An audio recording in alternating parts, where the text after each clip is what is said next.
Apakah Anda mau mengetahui apakah menghujat Roh Kudus itu? Matius 12 ayat 9 sampai 37. Setelah pergi dari sana, Yesus masuk ke rumah ibadat mereka. Dari situ ada seorang yang mati sebelah tangannya. Mereka bertanya kepadanya, "Bolehkah menyembuhkan orang pada hari Sabat?" Maksud mereka ialah supaya dapat mempersalahkan dia. Tetapi Yesus berkata kepada mereka, "Jika seorang dari antara kamu mempunyai seekor domba, dan domba itu terjatuh ke dalam lubang pada hari Sabat, tidakkah ia akan menangkapnya dan mengeluarkannya? Bukankah manusia jauh lebih berharga daripada domba? Karena itu, boleh berbuat baik pada hari Sabat." Lalu kata Yesus kepada orang itu, "Ulurkanlah tanganmu." Dan ia mengulurkannya, maka pulihlah tangannya itu, dan ia menjadi sehat seperti tangannya yang lain. Lalu keluarlah orang-orang Farisi itu dan bersekongkol untuk membunuh dia. Tetapi Yesus mengetahui maksud mereka, lalu menyingkir dari sana. Banyak orang mengikuti Yesus dan menyembuhkan mereka semuanya. Ia dengan keras melarang mereka memberitahu siapa dia, supaya genaplah firman yang disampaikan oleh Nabi Yesaya, "Lihatlah, itu hambaku yang kupilih, yang kukasihi, yang kepadanya jiwaku berkenan. Aku akan menaruh rohku ke atasnya, dan ia akan memaklumkan hukum kepada bangsa-bangsa. Ia tidak akan berbantah dan tidak akan berteriak, dan orang tidak akan mendengar suaranya di jalan-jalan. Bulu yang patah terkulai tidak akan diputuskannya, dan sumbu yang pudar nyalanya tidak akan dipadamkannya, sampai ia menjadikan hukum itu menang, dan padanya bangsa-bangsa itu akan berharap." Kemudian dibawalah kepada Yesus seseorang yang kerasukan setan. Orang itu buta dan bisu, lalu Yesus menyembuhkannya, sehingga si bisu itu berkata-kata dan melihat. Maka takjublah sekalian orang banyak itu, katanya, "Ia ini agaknya anak Daud." Tetapi ketika orang Farisi mendengarnya, mereka berkata,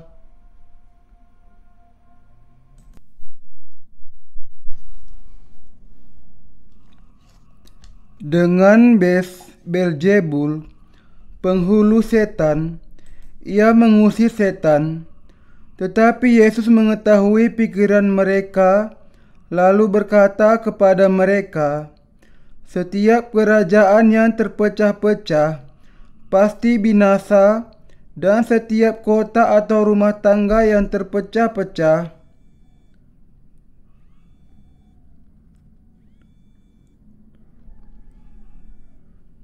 tidak dapat bertahan. Demikianlah juga kalau iblis mengusir iblis, ia pun terbagi-bagi dan melawan dirinya sendiri.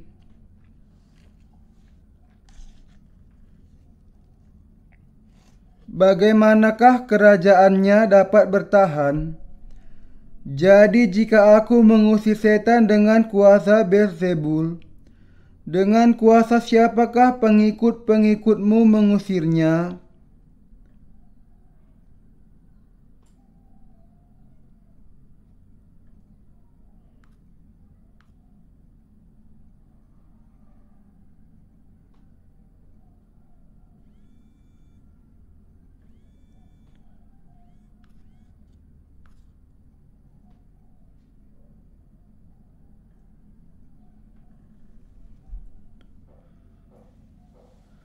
Sebab itu merekalah yang akan menjadi hakimmu.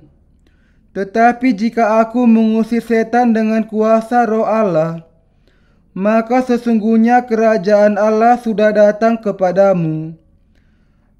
Atau bagaimanakah?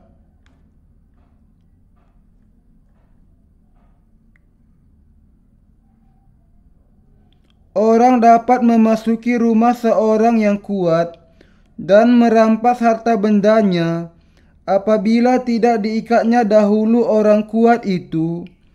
Sesudah diikatnya barulah dapat ia merampok rumah itu. Siapa tidak bersama aku, ia melawan aku, dan siapa tidak mengumpulkan bersama aku, ia mencerai-beraikan. Sebab itu aku berkata kepadamu, segala dosa dan hujat manusia akan diampuni, tetapi hujat terhadap Roh Kudus tidak akan diampuni.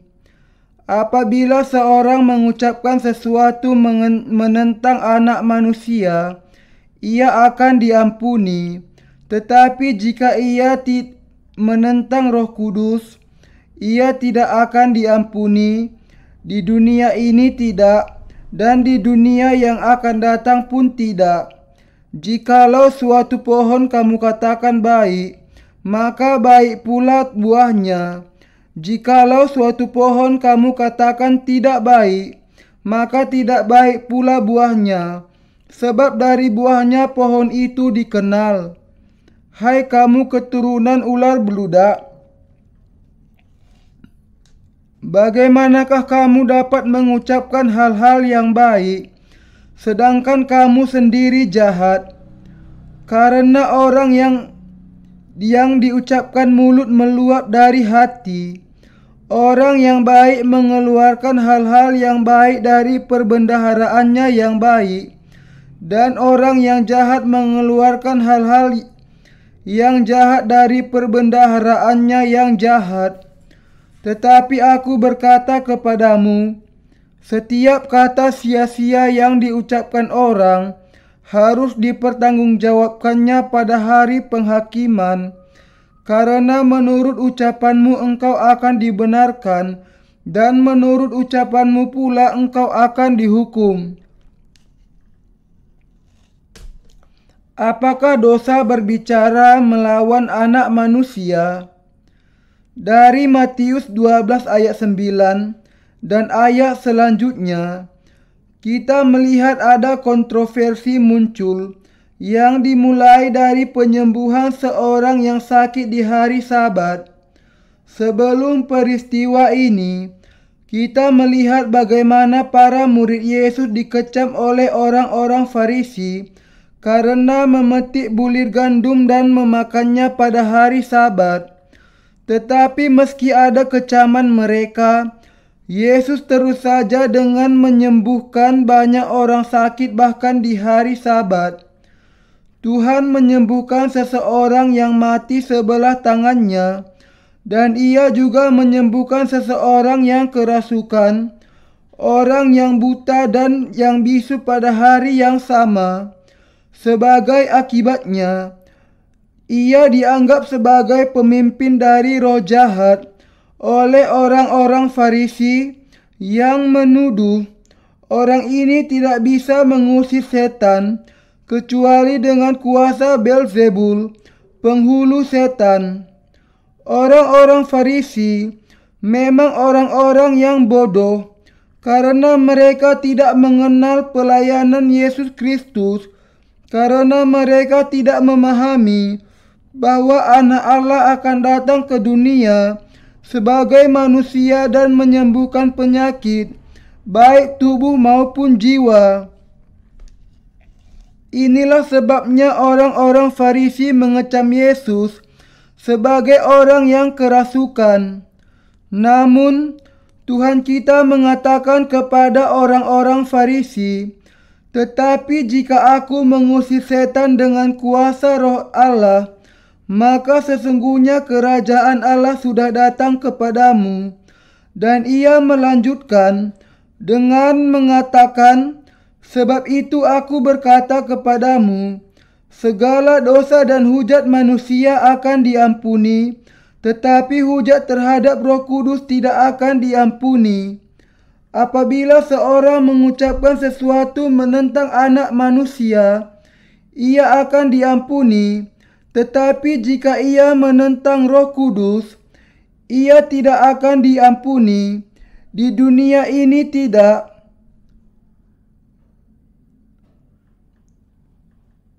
dan di dunia yang akan datang pun tidak. Matius 12 ayat 31 sampai 32. Yesus mengatakan bahwa segala dosa manusia di dunia ini bisa diampuni.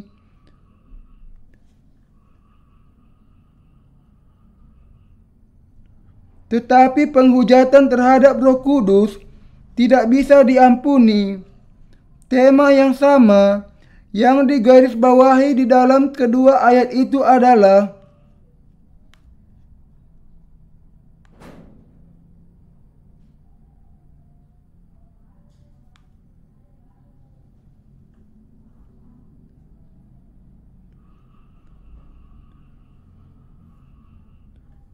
apabila seorang mengucapkan sesuatu menentang Anak Manusia, ia akan diampuni.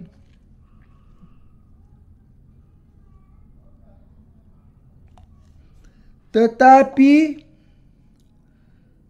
jika ia menentang Roh Kudus, ia tidak akan diampuni.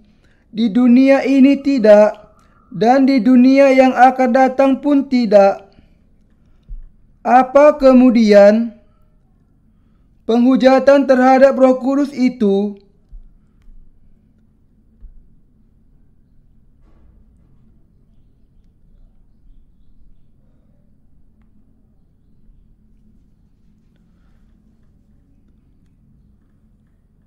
Kita perlu memiliki pemahaman yang jelas tentang apakah dosa menghujat Roh Kudus itu. Dan kita harus memastikan bahwa kita tidak akan jatuh ke dalam dosa ini.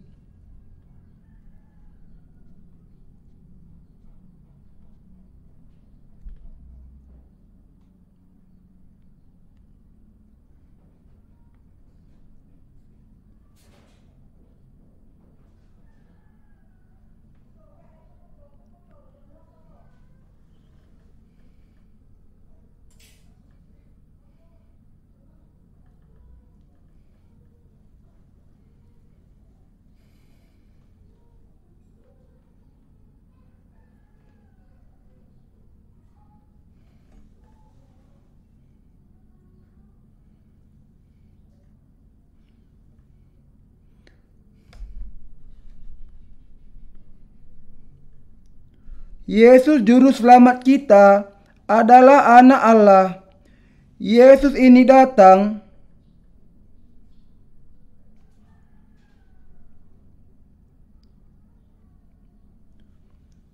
ke dunia ini dalam rupa manusia dan sudah secara sempurna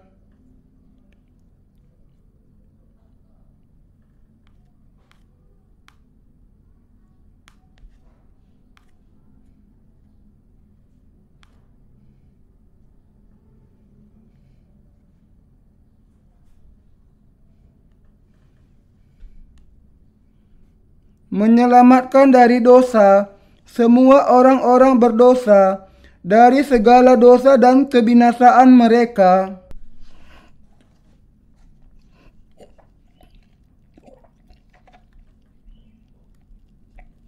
Tetapi kita memiliki pikiran untuk percaya kepadanya sebagai Juru Selamat kita atau justru menolaknya. Ada kemungkinan beberapa orang akan mengatakan, "Saya tidak mengakui Yesus sebagai Anak Allah," dan juga sangat mungkin bagi mereka untuk tidak percaya kepadanya. Beberapa orang mempersalahkan mengenai kelahirannya dan menghina dia. Lebih lagi, ada juga orang-orang yang karena tidak percaya kepada Yesus tidak ragu untuk menghujat Dia. Dosa-dosa ini adalah dosa melawan Anak Manusia dengan kata-kata, tetapi bahkan dosa-dosa yang demikian bisa diampuni jika seseorang berbalik dari jalan dosanya, datang kepada pengakuan akan Yesus sebagai Anak Allah, dan percaya kepada Injil air dan Roh. Kemudian mengucapkan sesuatu menentang dan menghujat Roh Kudus, saya akan memberikan jawaban yang benar terlebih dahulu. Menghujat Roh Kudus adalah tidak percaya dan bahkan menghujat karya keselamatan yang digenapi Yesus bagi kita, yaitu menolak untuk percaya bahwa Yesus datang ke dunia ini dalam daging dan bahwa untuk menyelamatkan kita dari segala dosa, Ia dibaptiskan oleh Yohanes Pembaptis dan mencurahkan darahnya. Mereka yang menolak atau menyangkal percaya kepada kebenaran ini sedang melakukan dosa menghujat Roh Kudus, dan karena itu mereka tidak akan diampuni. Kita harus memahami betapa mengerikannya dosa menghujat Roh Kudus itu. Ketika Tuhan kita ada di dunia ini, Ia menggenapi segala karyanya akan Injil air dan Roh. Barang siapa yang hatinya tidak mau percaya kepada apa yang dilakukannya bagi kita, dan bahkan melawan Dia adalah melakukan dosa yang mengerikan berupa menghujat Roh Kudus. Karena itu, mereka yang menolak untuk percaya kepada Injil air dan Roh akan selama-lamanya jatuh ke dalam dosa menghujat Roh Kudus. Tuhan kita dilahirkan ke dalam dunia ini dalam rupa manusia melalui rahim seorang wanita bernama Maria. Ketika Ia berusia 30 tahun, Ia dibaptiskan di Sungai Yordan oleh Yohanes Pembaptis, wakil manusia, dan melalui baptisan ini Ia menerima segala dosa manusia sekali untuk selamanya. Ia kemudian naik ke kayu salib dan disalibkan sampai mati dan menggenapkan seluruh kebenaran. Dengan melakukan hal itu, Ia sudah menghapuskan segala dosa dunia. Ketika Ia akan dibaptiskan, Ia mengatakan kepada Yohanes, "Biarlah hal itu terjadi, karena demikianlah sepatutnya kita menggenapkan seluruh kehendak Allah." Matius 3 ayat 15. Adalah karena Yesus sungguh-sungguh menerima segala dosa manusia ketika Ia dibaptiskan oleh Yohanes Pembaptis, bahwa mereka yang percaya bisa diselamatkan dari segala dosa mereka. Adalah karena Yesus datang sebagai juru selamat atas orang-orang berdosa, sehingga Ia menanggung segala dosa dunia ini dengan dibaptiskan oleh Yohanes Pembaptis.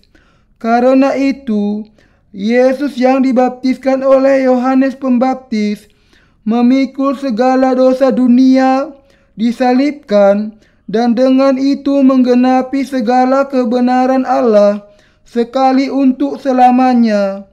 Inilah Injil air dan Roh yang diberikan Allah kepada kita. Saya mengatakan bahwa tidak percaya kepada Injil yang benar adalah dosa menghujat Roh Kudus. Alasannya adalah karena keselamatan dari Allah Tritunggal atas manusia dari segala dosa mereka diterima melalui Injil air dan Roh ini, dan dengan demikian tidak percaya kepada Injil ini juga berarti menghujat Roh Kudus. Dengan demikian, mereka yang tidak percaya kepada Injil air dan Roh yang kami beritakan hari ini dan bahkan melawannya adalah orang-orang yang melakukan penghujatan melawan Roh Kudus ini. Penghujatan melawan Roh Kudus terletak di dalam dosa tidak percaya kepada apa yang sudah dilakukan Allah Tritunggal kepada kita. Dosa ini berkaitan dengan jenis iman yang tidak percaya kepada Injil air dan Roh, dan dengan itu menjadi kejahatan yang paling besar.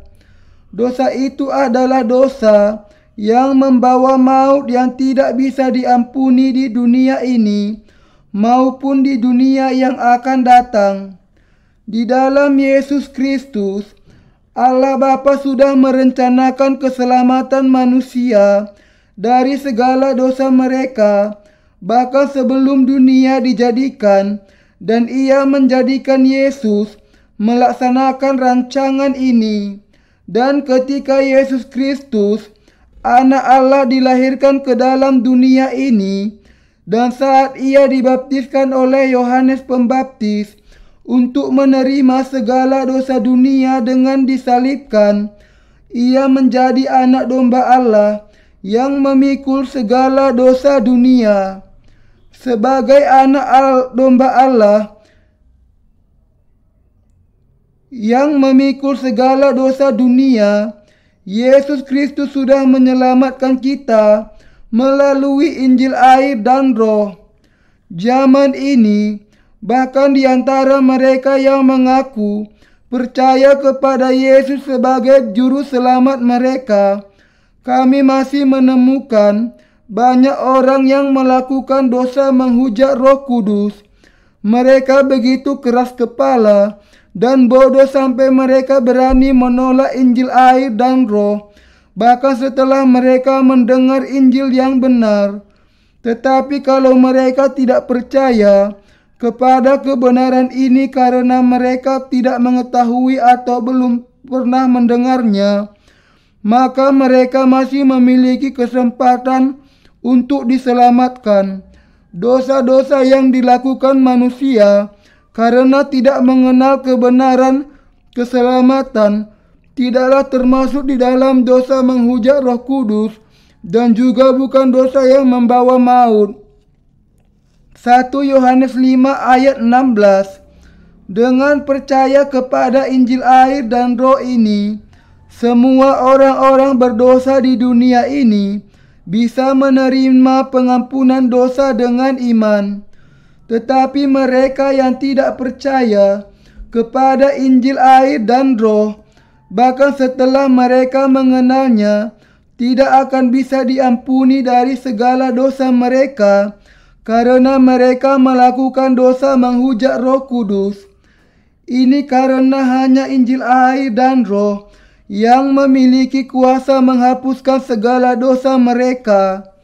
Kalau seseorang tidak percaya tetapi menolak apa yang sudah dilakukan oleh Yesus Kristus, Sang Anak Allah bagi kita ketika Ia datang ke dunia ini, yaitu kenyataan bahwa Ia sudah menanggung segala dosa dunia dengan dibaptiskan oleh Yohanes dan mencurahkan darahnya di kayu salib. Dan kalau Ia bukan hanya menolak, tetapi juga bahkan mencegah orang-orang lain untuk percaya dan kemudian melawan Injil, bahkan setelah mereka mendengar kebenaran, maka Ia melakukan dosa menghujat Roh Kudus yang tidak bisa diampuni di dunia ini dan juga di dunia yang akan datang. Singkatnya, penghujatan kepada Roh Kudus adalah dosa karena dengan sengaja menolak dan menyangkal Injil yang benar, bahkan setelah menerima pengenalan akan kebenaran Injil air dan Roh. Ibrani 6 ayat 4-8, 10 ayat 26 sampai 29. Untuk dilahirkan kembali dari air dan Roh, kebenaran apa yang harus kita yakini? Di dalam Yohanes 3, Yesus mengatakan kepada Nikodemus, Ketika seseorang dilahirkan kembali dari air dan roh, ia bisa masuk ke dalam kerajaan Allah dan melihat Bapa juga. Tetapi kalau ia tidak dilahirkan kembali, ia tidak bisa masuk ataupun melihat kerajaan surga. Karena untuk membebaskan orang-orang berdosa dari kelemahan mereka lah Allah Bapa mengutus anaknya Yesus Kristus ke dunia ini untuk menggenapi kehendak-Nya. Allah Bapa membuat Yesus dibaptiskan untuk menanggung segala dosa dunia dan membiarkan ia mati di kayu salib saat memikul segala dosa dunia, bangkit kembali dari kematian dan naik ke surga. Setelah menggenapkan pelayanan Injil air dan roh ini, Tuhan kita balik ke surga, dan setelah itu Allah mengizinkan Roh Kudus masuk ke dalam hati mereka yang percaya kepadanya. Sekarang Roh Kudus berdiam di dalam diri kita dan memimpin kita sampai selamanya. Demikianlah Tuhan sudah memberikan firman Injil air dan roh kepada orang-orang berdosa, dan Ia sudah membebaskan semua orang percaya dari segala dosa mereka. Dengan melakukan demikian, Ia memberikan karunia Roh Kudus bersama dengan pengampunan atas segala dosa kita ke dalam hati mereka yang percaya kepada firman Injil air dan roh. Semua pelayanan kebenaran ini adalah pelayanan air dan roh, dan semuanya adalah kebenaran pengampunan dosa yang dirangkumkan dalam kebenaran Injil air dan roh ini. Dengan demikian, manusia harus memahami bahwa kalau mereka tidak percaya kepada Injil air dan roh, mereka tidak bisa menerima pengampunan dosa mereka dan tidak bisa lepas dari dosa menghujat Roh Kudus. Mereka harus menghindar dari hal demikian dengan iman, adalah karena manusia tidak percaya kepada firman Injil air dan roh dan mentaatinya, sehingga mereka untuk selamanya tidak bisa menerima pengampunan dosa mereka.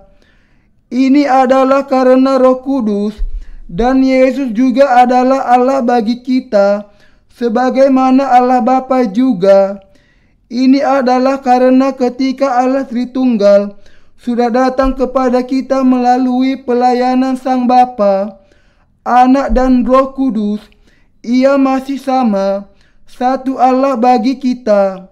Karena Allah merancangkan keselamatan kita untuk menyelamatkan kita dari segala dosa kita, dan karena Ia sudah menggenapi dan menyelesaikan karyanya sebagaimana yang dirancangkannya, maka barang siapa yang menolaknya, bahkan setelah mendengarnya, adalah melakukan penghujatan kepada Roh Kudus, dan ia tidak akan pernah tidak mungkin dibebaskan dari dosa mereka.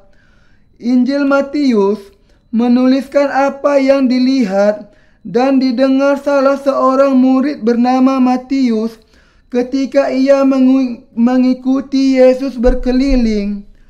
Agar kita melihat pelayanan yang digenapi Yesus, kita perlu membaca terlebih dahulu keempat Injil. Membaca keempat Injil itu, saya sekali lagi diingatkan akan betapa luar biasanya firman Yesus itu. Saya memahami firman di dalam keempat Injil adalah kebenaran yang luar biasa.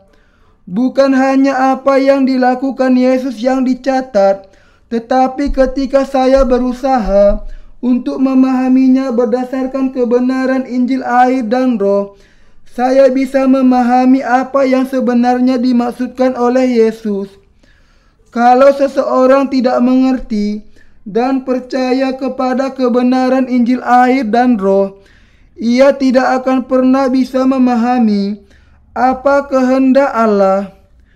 Yesus mengatakan kepada Nikodemus bahwa hanya orang-orang yang dilahirkan kembali yang bisa masuk dan melihat kerajaan Allah. Ini berarti bahwa kalau seseorang tidak dilahirkan kembali dengan percaya kepada kebenaran Injil air dan Roh, ia tidak akan bisa masuk ke dalam kerajaan Allah. Bagi semua orang di dunia ini, saya akan terus memberitakan Injil air dan Roh dan menjelaskan jenis dosa yang bagaimana yang disebut menghujat Roh Kudus itu. Tuhan kita datang ke dunia ini dan sungguh-sungguh menanggung segala dosa dunia dengan dibaptiskan bagi dosa-dosa kita. Melalui baptisannya, Yesus menerima segala dosa kita, tidak meninggalkan satu pun, dan sudah menghapuskan semuanya. Sekaligus, ia membawa ke kayu salib semua dosa-dosa manusia yang percaya kepadanya, tanpa meninggalkan bahkan dosa yang terkecil sekalipun. Ia kemudian dihukum disalibkan menggantikan kita, bangkit kembali dari kematian, dan dengan itu sudah menjadi juru selamat kekal sekali untuk selamanya. Namun, mereka yang tidak percaya kepada kebenaran Injil air dan Roh, bahkan setelah mendengarnya, akan jatuh ke dalam dosa menghujat Roh Kudus. Kesembuhan penyakit daging bukan tujuan utama Allah.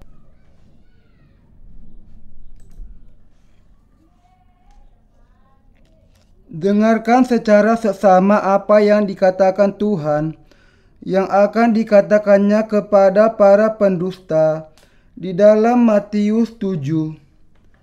Ia mengatakan bahwa ketika banyak orang mengatakan bahwa kepadanya, Tuhan, Tuhan, bukankah kami bernubuat demi namamu dan mengusir setan demi namamu dan mengadakan banyak mujizat demi namamu juga? Ia mengatakan bahwa ia akan berkata kepada mereka, Aku tidak pernah mengenal kamu, enyalah daripadaku, kamu sekalian pembuat kejahatan. Apakah karya yang terbesar yang dilakukan Tuhan ketika ia datang kepada kita sebagai manusia? Dan apakah tujuan terbesar dari karyanya? Adalah tindakan kebenarannya yang sudah menghapuskan segala dosa kita menjadi seputih salju dengan firman Injil air dan Roh untuk menjadikan kita sebagai anak-anak Allah sendiri. Inilah kehendak Allah, dan iman yang percaya kepada hal ini adalah iman yang sesuai dengan kehendak Allah. Kehendak Allah adalah untuk menghapuskan segala dosa manusia dengan Injil air dan Roh, bukan hanya untuk memberikan kesembuhan atas penyakit tubuh saja. Apakah memang begitu penting kesembuhan akan penyakit jasmani seseorang itu? Beberapa waktu yang lalu, seseorang dari luar negeri datang ke Korea untuk menguji keaslian iman dari mereka yang mengatakan bisa mengusir roh-roh jahat di dalam nama Yesus dan melakukan tanda-tanda ajaib serta mujizat. Dengan memberikan hadiah $1 juta, ia berjanji akan memberikan uangnya kepada barang siapa yang bisa sungguh-sungguh menunjukkan kuasa supranaturalnya. Ia membuat janji ini secara terbuka di sebuah program TV. Ia sudah melakukan hal itu di Amerika Serikat dan Inggris juga, dan ia datang ke Korea untuk melakukan hal yang sama. Ketika orang ini datang ke Korea dan menantang semua yang mengaku memiliki kuasa supernatural untuk membuktikan pengakuan mereka. Ia dengan berani mengatakan, "Keluarlah, mari kita membereskan perdebatan tentang hal ini di hadapan umum. Kalau Anda sungguh-sungguh bisa menyembuhkan orang yang sakit dan membuka mata yang buta dengan meletakkan tangan Anda, saya akan langsung memberikan uang $1 juta ini."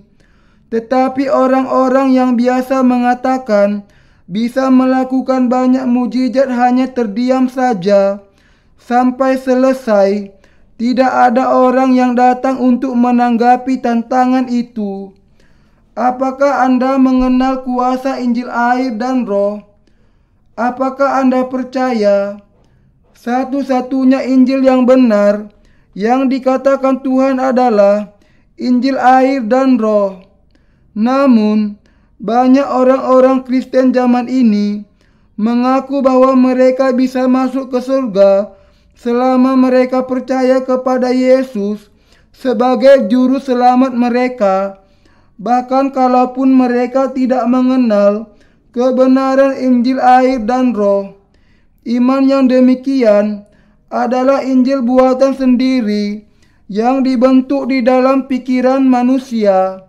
Yang dijelaskan Alkitab adalah mengenai kuasa Injil air dan Roh, dan karena itu, kalau seseorang mengatakan bahwa ia sudah menerima pengampunan dosa ke dalam hatinya, bahkan saat ia tidak mengenal Injil air dan Roh, maka ia berdusta di hadapan Allah. Bukti akan hal ini adalah kenyataan bahwa dosa-dosa masih ada di dalam hatinya. Orang-orang yang demikian tidak peduli bagaimana mereka mengaku bisa menyembuhkan kesakitan jasmani dengan kuasa Allah, semuanya adalah nabi palsu. Tentu saja mereka bisa melakukannya sekehendak hati mereka, dan manusia mungkin berpikir bahwa pekerjaan mereka adalah pekerjaan Roh Kudus. Namun, Allah sendiri tidak akan pernah menerima iman mereka dan akan menyebut mereka munafik, karena dosa-dosa mereka masih ada di dalam hati mereka. Yang mereka lakukan bukanlah pekerjaan Roh Kudus, tetapi pekerjaan iblis. Menurut bagian Alkitab hari ini, apakah dosa menghujat Roh Kudus itu? Dan apakah melawan Dia yang keduanya dibicarakan di dalam ayat-ayat itu?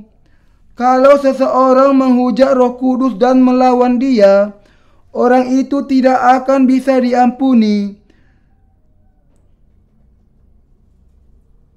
Dosa yang tidak terampunkan itu adalah demikian: Allah sendiri, Tuhan kita, datang ke dunia ini, dan dengan dibaptiskan oleh Yohanes Pembaptis di Sungai Yordan, Ia menerima segala dosa kita, segala dosa yang tidak terhitung, yang kita lakukan sepanjang kehidupan kita, sebanyak bintang di angkasa, selebar jangkauan kabut di pagi hari, dan setebal awan yang kelam.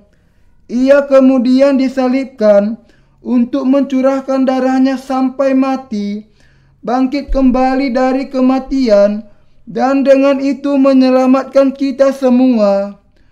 Dosa tidak mau percaya kepada kebenaran ini adalah penghujatan melawan Roh Kudus.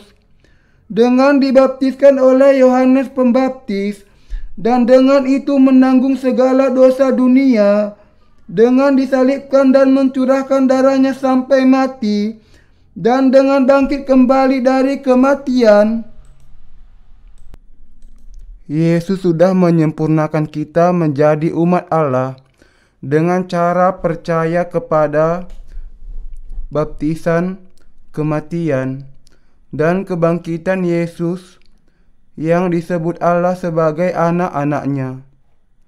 Dan sebagai bukti akan kenyataan bahwa Allah sudah menyelamatkan mereka yang percaya, kepada Injil air dan Roh. Ia sudah memberikan karunia Roh Kudus kepada mereka. Tetapi sebelum memberikan pengampunan dosa, Tuhan kita tidak pernah memberikan karunia Roh Kudus itu ke dalam hati seseorang. Ketika Yesus Kristus, Anak Allah, datang ke dunia ini dan menggenapi pelayanan Injil air dan Roh, kalau kita tidak percaya kepada apa yang dilakukannya kepada kita, dan bahkan tidak taat kepadanya dengan menghujat karyanya atau melawan Dia, maka kita selamanya tidak akan bisa menerima pengampunan dosa. Inilah sebabnya Tuhan mengatakan, "Mengapa kamu tidak percaya ketika aku datang ke dunia ini untuk memberikan jalan kebenaran kepadamu?" Ketika Yesus dibaptiskan oleh Yohanes Pembaptis, Ia menanggung segala dosa dunia, dan dengan disalibkan dan mencurahkan darahnya di kayu salib, Ia menggenapi seluruh kebenaran Allah. Ada tertulis di dalam Matius 3 ayat 15, "Biarlah hal itu terjadi, karena demikianlah sepatutnya kita menggenapkan seluruh kebenaran Allah." Di sini kata "demikianlah" adalah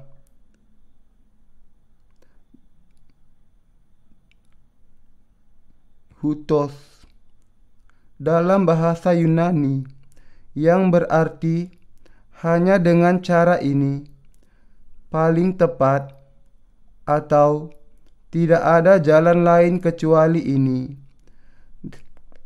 Dan kata seluruh kebenaran dalam bahasa Yunani adalah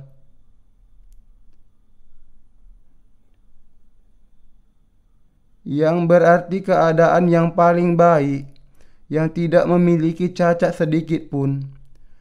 Kata-kata itu berarti bahwa Yesus menanggung segala dosa manusia ke dalam dirinya dengan tepat dan dengan benar melalui baptisan yang diterimanya dari Yohanes Pembaptis, dan bahwa Yesus sudah memberikan kepada kita keselamatan yang sempurna melalui baptisannya.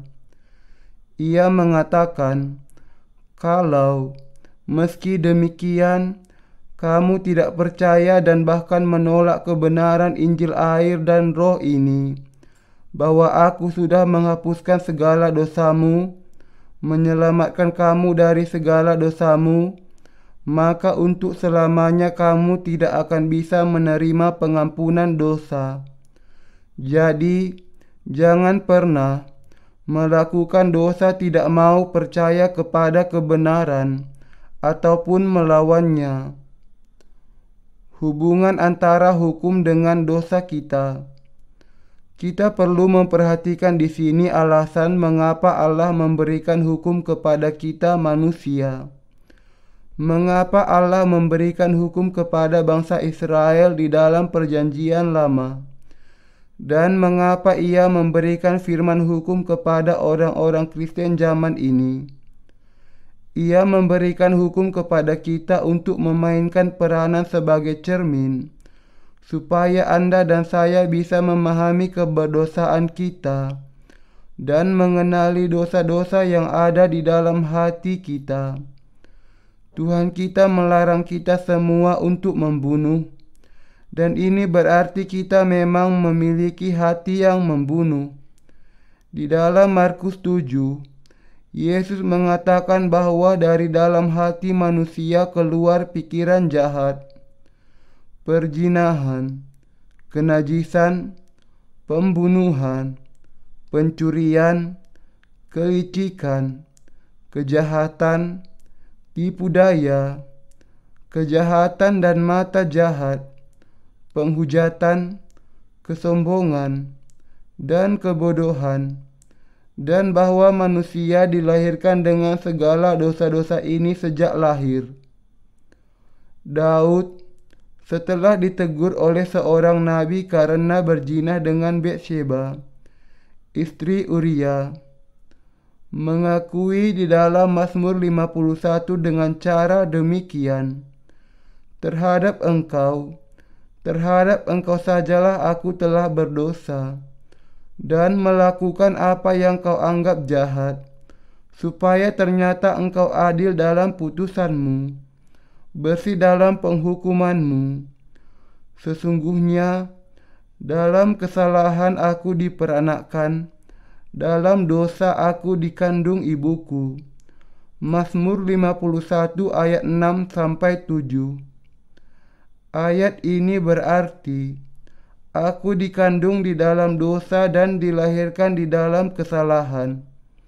Tetapi Tuhan, meskipun saya manusia yang tidak bisa menghindar dari dosa di sepanjang kehidupan saya, kalau engkau mengatakan bahwa engkau sudah menghapuskan segala dosa saya, maka saya tidak berdosa. Dan kalau engkau mengatakan saya berdosa, maka dosa-dosa saya akan tetap ada. Dalam Roma 3 ayat 20, Tuhan mengatakan, justru oleh hukum Taurat orang mengenal dosa. Alasan mengapa Allah memberikan hukum kepada kita adalah supaya kita bisa mengenal dosa-dosa kita. Bangsa Israel keluar dari Mesir dipimpin oleh Musa.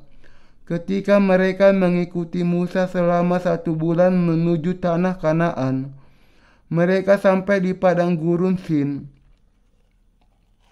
yang terletak di antara Elim dan Sinai. Lalu seluruh rakyat bangsa Israel mengeluh terhadap Musa dan Harun di padang gurun, karena mereka tidak mau taat kepada kehendak Allah. Mereka sangat menderita di padang gurun.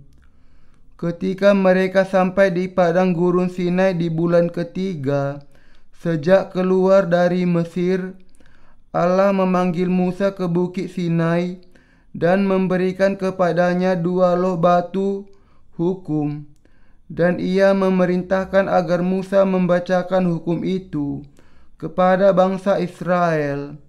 Semua perintah Allah dan peraturan yang harus mereka taati adalah 613 pokok. Mengapakah Allah memberikan hukum kepada bangsa Israel melalui Musa? Bangsa Israel sudah melupakan Allah sepanjang 400 tahun perbudakan mereka di Mesir. Mereka tidak sungguh-sungguh mengenal Allah Abraham, Allah Ishak, dan Allah Yakub. Jadi dengan memberikan firman hukum, Allah sudah memampukan bangsa Israel untuk mengenal dan mengerti tentang Dia. Dengan kata lain, Allah memberikan hukum supaya bangsa Israel akan memahami dosa-dosa mereka. Apalagi yang diberikan Allah setelah Ia memberikan hukum kepada mereka? Ia memberikan tata cara korban di kemah suci. Ketika seseorang berdosa melakukan pelanggaran dan mengakui dosa itu di hadapan hukum, ia harus terlebih dahulu membawa binatang korban ke kemah suci untuk bisa dibasuhkan dari dosa itu. Ia harus menanggungkan dosa-dosanya kepada binatang korban dengan menumpangkan tangannya ke atas kepala binatang itu, menyembelihnya untuk menumpahkan darahnya, dan memberikan darah itu kepada para imam. Para imam kemudian akan mengoleskan darah itu di tanduk-tanduk mezbah korban bakaran, memotong-motong daging korban itu, meletakkan daging itu ke dalam api yang ada di atas mezbah, dan mempersembahkannya sebagai korban bakaran.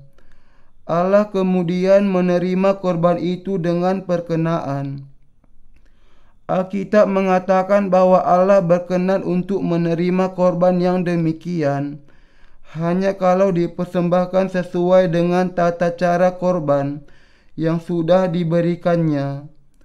Untuk membuat mereka menjadi umat-Nya, Allah terlebih dahulu membuat mereka mengenali dosa-dosa mereka. Dan ketika mereka mengenali dosa-dosa mereka, Allah memberikan kepada mereka tata cara korban untuk bisa membuat mereka dibasuhkan dari segala dosa mereka dan menjadi umatnya. Anak domba korban sudah mengambil dan melenyapkan segala dosa mereka ketika mereka menumpangkan tangan mereka ke atas kepala domba itu, dan anak domba itu dibunuh menggantikan mereka. Dengan demikian, ketika kita mengenal keberdosaan kita di hadapan hukum, kita juga bisa menerima pengampunan dosa dengan percaya kepada anak domba Allah yang sudah menghapuskan segala dosa kita. Inilah kehendak Roh Allah.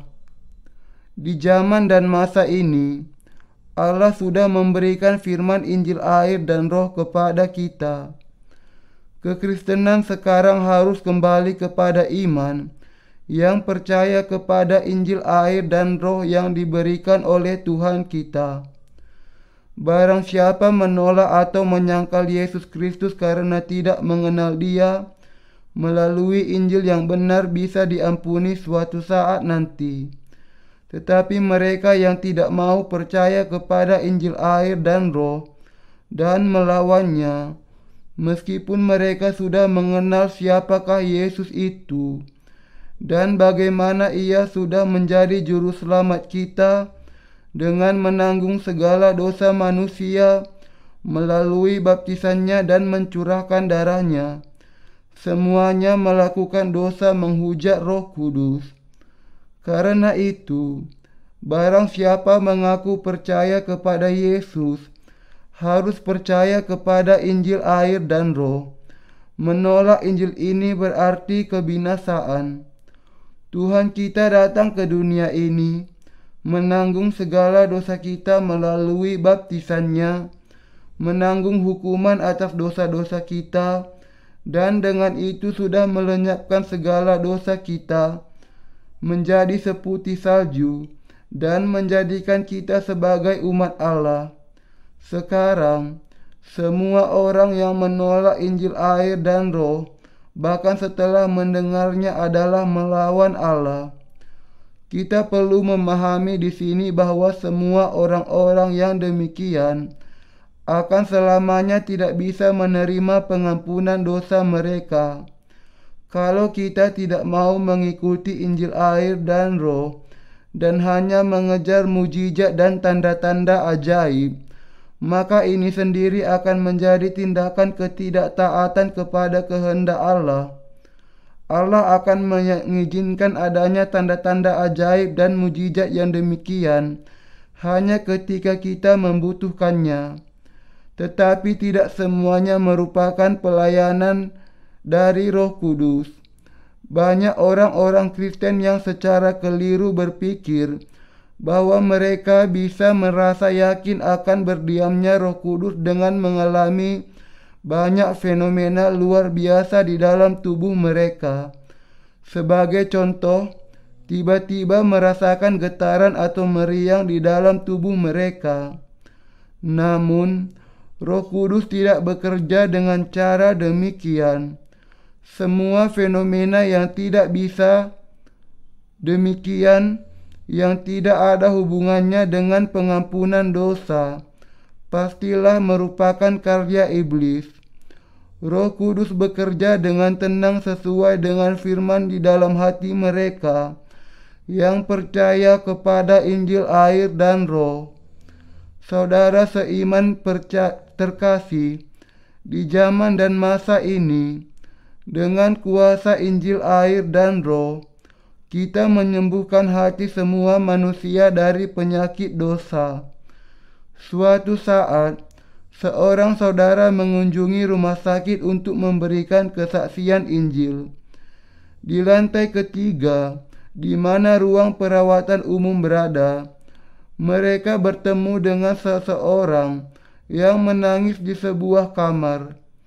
Ketika mereka menyapa para pasien di kamar mereka, mereka diminta untuk memberitakan firman Allah kepada wanita yang sedang menangis. Karena itu saudara kami itu bertanya kepada pasien itu, "Mengapa Anda menangis demikian? Apakah Anda kesakitan sekali?" Tetap saja wanita itu menangis.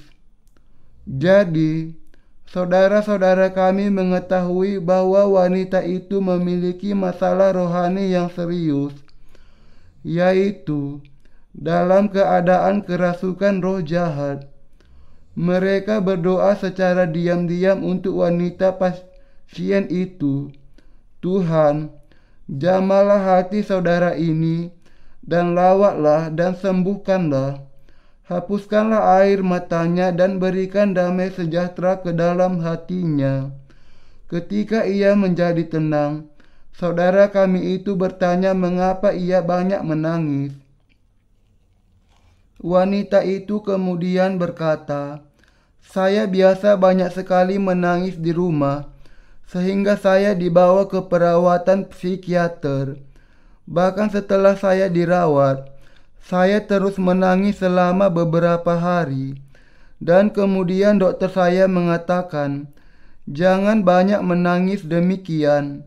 Lalu saya mengatakan kepadanya, 'Kalau Anda meletakkan saya di ruang perawatan umum dan bukannya di ruang perawatan psikiater, saya akan berhenti menangis.' Itulah kisah saya sampai di ruangan ini." Saudara kami yang lain berbicara kepadanya mengenai dosa, kesia-siaan kehidupan kita, kasih karunia keselamatan dari Allah, dan kehidupan kekal yang diberikan Allah kepada kita. Setelah berdoa untuknya, mereka memberikan kepadanya buku khotbah-khotbah yang berisi Injil air dan Roh, dan meninggalkan ruangan itu. Ketika beberapa saudara kembali ke rumah sakit itu keesokan harinya, mereka melihat sesuatu yang luar biasa. Wanita itu mengatakan bahwa meski ia tidak sepenuhnya memahami apa yang dikatakan di dalam buku itu, sekali ia membacanya, pikirannya menjadi terang. Ia mengatakan, "Ketika saya membawa buku-buku lain, saya sakit kepala. Tetapi ketika saya membaca buku ini, saya merasa bersukacita dan santai di sepanjang hari itu." Saudara-saudara kami kemudian menjelaskan kepadanya akan kuasa Injil air dan Roh lagi. Wanita itu kemudian menerima pengampunan dosa dengan mendengar dan percaya kepada Injil air dan Roh. Setelah beberapa bulan perawatan rohani, ia memberikan kesaksian tentang betapa ia sangat bersukacita bahwa ia akan keluar dari rumah sakit, bagaimana sakit mentalnya sepenuhnya disembuhkan, dan bagaimana ia sekarang sudah sembuh dari penyakit yang sudah membawanya kepada kebingungan yang besar dan yang membuat ia menangis sepanjang malam. Saudara seiman terkasih, di dalam Injil air dan Roh ada kuasa yang menghapuskan segala dosa manusia. Setiap kali pikiran Anda gelisah, Anda juga harus berusaha mendengar kaset yang berisi khotbah-khotbah mengenai Injil air dan Roh, atau membaca buku-buku yang berisi Injil ini. Pikiran Anda akan bisa menjadi tenang ketika Anda merenungkan bagaimana Tuhan menanggung segala dosa kita dan bagaimana Ia menghapuskan semuanya ketika Ia datang ke dunia ini. Pikiran Anda akan kembali mendapatkan kedamaian, dan damai sejahtera akan kembali ke dalam hati Anda. Alkitab mengatakan bahwa Roh Kudus datang sebagai karunia kepada hati mereka yang sudah menerima pengampunan dosa mereka. Ada tertulis di dalam Kisah Para Rasul 2 ayat 38. "Bertobatlah dan hendaklah kamu masing-masing memberi dirimu dibaptis dalam nama Yesus Kristus untuk pengampunan dosamu, maka kamu akan menerima karunia Roh Kudus. Jadi, Anda harus mengerti bahwa Roh Kudus adalah karunia yang datang ke dalam hati mereka yang sudah menerima pengampunan dosa. Kalau sebaliknya, Anda percaya bahwa Roh Kudus akan turun ke dalam kehidupan Anda hanya melalui doa atau puasa, maka Anda sedang mengikuti iman yang sepenuhnya keliru. Kalau Anda semua memahami firman Injil air dan Roh dan percaya dengan benar, Anda akan menerima pengampunan dosa pada saat Anda mempercayainya. Anda akan diberi iman yang baru. Dengan kebenaran ini, mengalami perubahan di dalam hati Anda secara otomatis, dan tindakan serta perbuatan Anda yang memberitakan Injil air dan Roh juga akan mengikuti. Kalau kita justru berusaha sendiri untuk menjadi baik dengan tindakan kita tanpa memiliki pemahaman akan firman Injil air dan Roh, maka hal itu akan menjadi semakin sulit untuk diraih. Mungkin Anda berpikir bahwa adalah suatu kebaikan kalau Anda datang ke gereja dan memberikan persepuluhan sebanyak mungkin, meskipun itu berarti Anda sampai harus berhutang. Tetapi ini tidak membawa keuntungan apapun untuk jiwa Anda, karena itu bukanlah iman yang benar. Mereka yang tidak mengenal firman Injil air dan Roh memiliki dosa di dalam hati mereka. Mereka tidak memiliki gambaran tentang bagaimana memecahkan masalah dosa di dalam hati mereka. Karena itu mereka berseru di hadapan Allah, menaikkan doa pertobatan mereka, berpuasa, mempraktekkan perbuatan-perbuatan menebus dosa, atau berusaha untuk melakukan perbuatan baik dengan kekuatan sendiri. Para pendeta yang penipu, yang palsu, mengatakan kepada mereka bahwa mereka harus berdoa kepada Allah untuk dosa-dosa mereka dan terus mendorong mereka untuk memiliki iman yang buta kepada pengampunan tanpa syarat darinya. Tetapi sebenarnya semua itu hanyalah kompensasi untuk rasa bersalah yang ada di dalam hati mereka. Tetapi tanpa menjelaskan memberitakan Injil air dan Roh, bagaimana seseorang bisa diselamatkan dari segala dosa mereka? Para pendeta yang benar akan senantiasa memberitakan Injil air dan Roh, sehingga jemaatnya bisa bertumbuh menjadi kuat di dalam Injil kebenaran.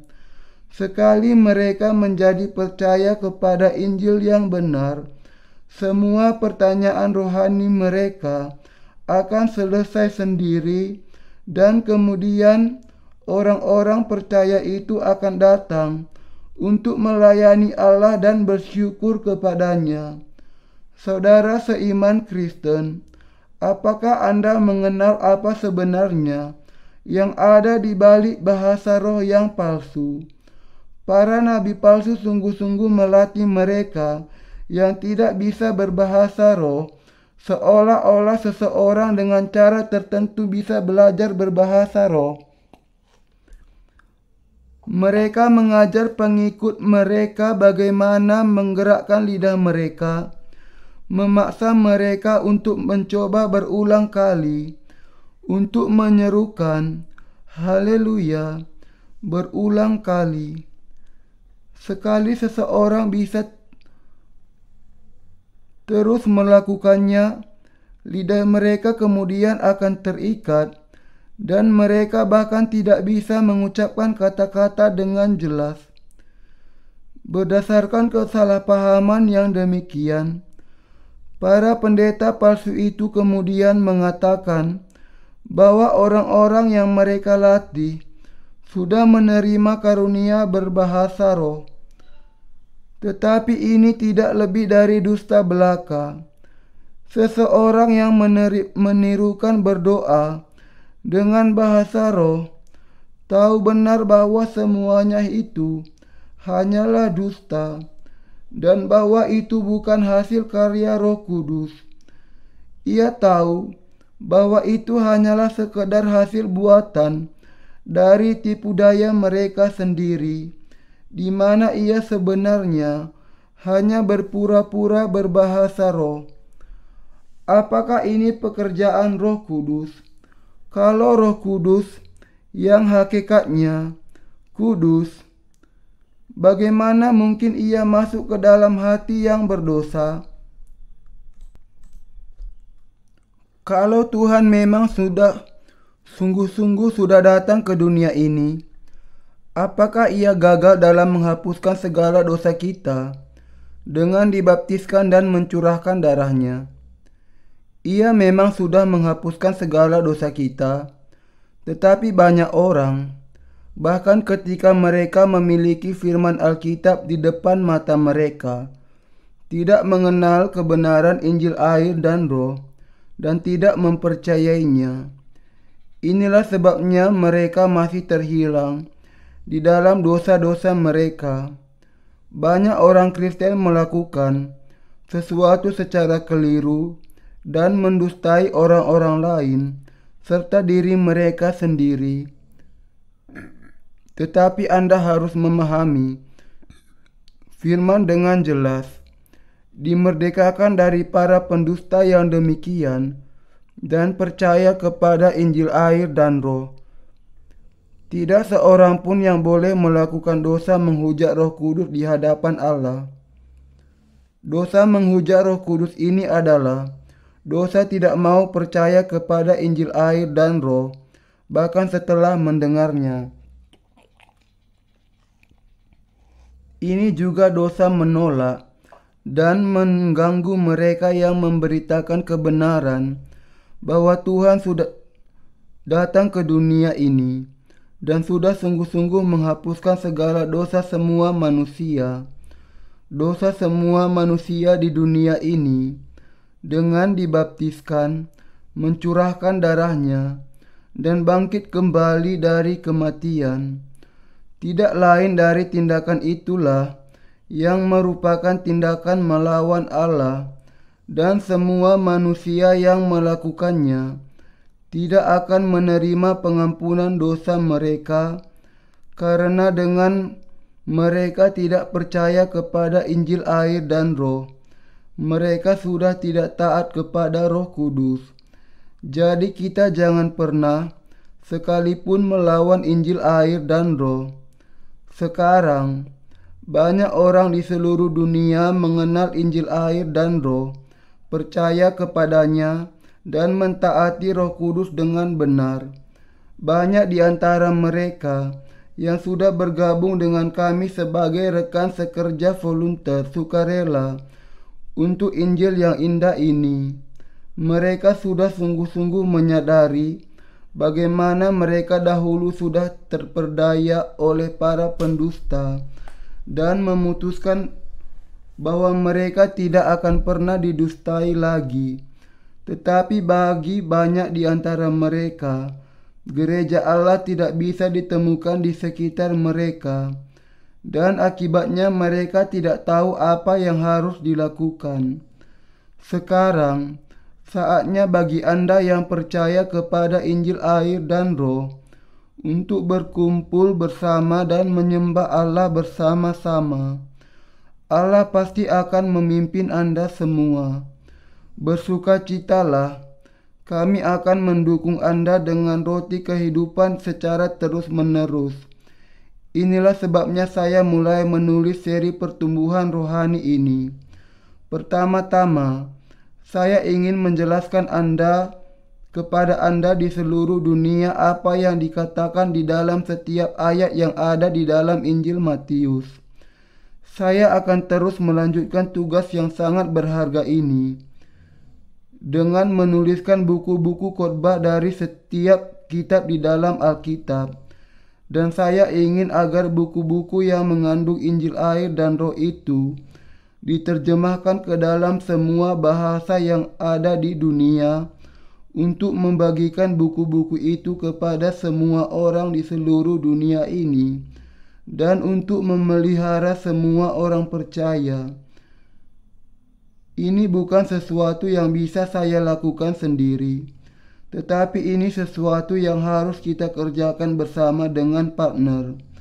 Bagi mereka yang masih belum mengenal Injil air dan Roh, kami harus bertindak seperti penjaga yang harus meniupkan sangkakala. Menurut Anda, apa yang dilakukan oleh penjaga yang benar di hadapan Allah? Nabi Yesaya mengatakan, akan terjadi pada hari-hari yang terakhir, gunung tempat rumah Tuhan akan berdiri tegak di hulu gunung-gunung dan menjulang tinggi di atas bukit-bukit. Segala bangsa akan berduyun-duyun ke sana. Yesaya 2 ayat 2. Akan terjadi bahwa banyak orang akan mengenal Injil air dan Roh, memahami bahwa ini adalah kebenaran yang sejati. Mereka akan kembali kepada Allah, melompat-lompat seperti rusa karena bersyukur, memberitakan Injil air dan Roh dengan bibir mereka dengan sukacita, melayani Tuhan dalam kegembiraan, dan memuji Dia karena syukur yang besar. Kalau Tuhan mengatakan bahwa ini yang akan terjadi di hari-hari yang terakhir, maka ini tidak diragukan lagi, pasti akan menjadi kenyataan. Dan Allah sedang bekerja melalui kita untuk membuat hal itu menjadi kenyataan. Tuhan mengatakan, kamu akan mengerti kebenaran, dan kebenaran itu akan memerdekakan kamu. Di sini, kebenaran itu tidak lain dari Injil air dan Roh, Injil keselamatan. Efesus 1 ayat 13. Menjalani kehidupan iman tanpa mengenal kebenaran Injil air dan Roh bukanlah mengenal kehidupan iman yang benar. Kalau seseorang sepenuhnya menyerahkan diri untuk sebuah agama yang bernama kekristenan tanpa mengenal Injil air dan Roh, ia tanpa disadari sedang menyembah berhala. Di seluruh dunia ada banyak partner misi kami yang percaya kepada Injil air dan Roh. Saya bersyukur kepada Allah yang mengajar kepada kita kebenaran Injil air dan Roh. Kita harus senantiasa bersyukur kepada Tuhan yang sudah memampukan kita untuk tidak melakukan dosa menghujat Roh Kudus, mengizinkan kita untuk percaya kepada Injil air dan Roh, dan untuk selamanya menyelamatkan kita dari segala dosa kita. Haleluya.